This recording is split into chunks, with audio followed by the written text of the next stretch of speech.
I'm Sarah Hong, and today I am going to show you how to make a violet simple syrup with these gorgeous sweet violets that are cropping up all over Maryland's green spaces right now. So once you've gathered your violets, you're going to remove as much green as possible.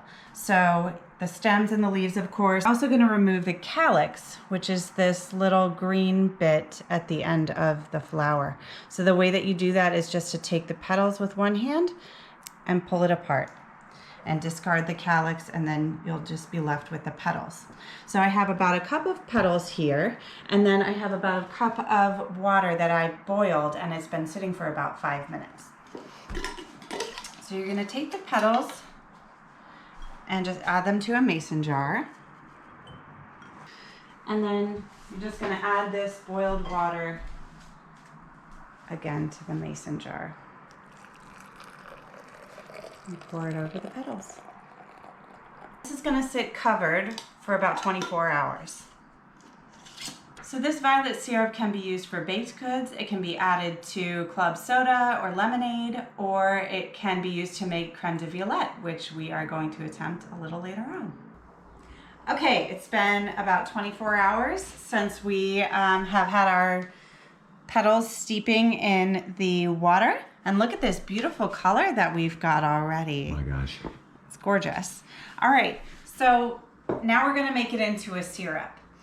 So one of the key things to have is a bain-marie or a double boiler. But if you don't have that, don't worry. You can just use a pot and then have another pot that kind of fits right inside it. All you're trying to do is heat the water underneath so that the steam is creating a low heat for your syrup for the sugar to dissolve in. We are going to take our petal water.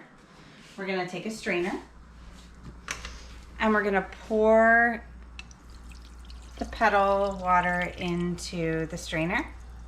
Press out any excess pigment. That's really what we're going for, is this beautiful purple color. Just press it out.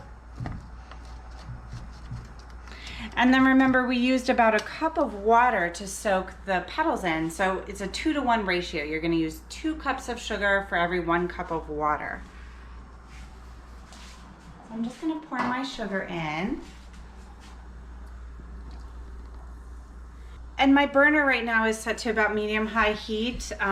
Like I said, the water underneath is heating the water and sugar on top so that it'll be a nice even low temperature. And it's important to use white sugar here because you don't want to add any other color to the violet syrup that you're making. So even if you have like an organic sugar that's sort of an off-white color or a brown sugar, you don't want to use that.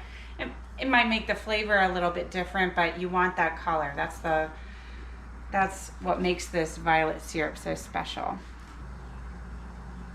So another thing that you can do to make the purple color more intense is to add a few drops of lemon to it. If you leave it out, you'll have more of a blue color to the syrup in the end. So I'm going to add a few drops of lemon to this syrup. Maybe 5 to 10 drops of lemon. You can even see right as I added it in that purple color is intensifying. It's harder to see in this dark pan, but you'll see it when I pour it into the glass jar. So beautiful. All right, and we're all finished. The sugar's completely dissolved. Okay. So we're just gonna pour the finished syrup right back into a glass mason jar, and it'll keep in the fridge for about 6 months.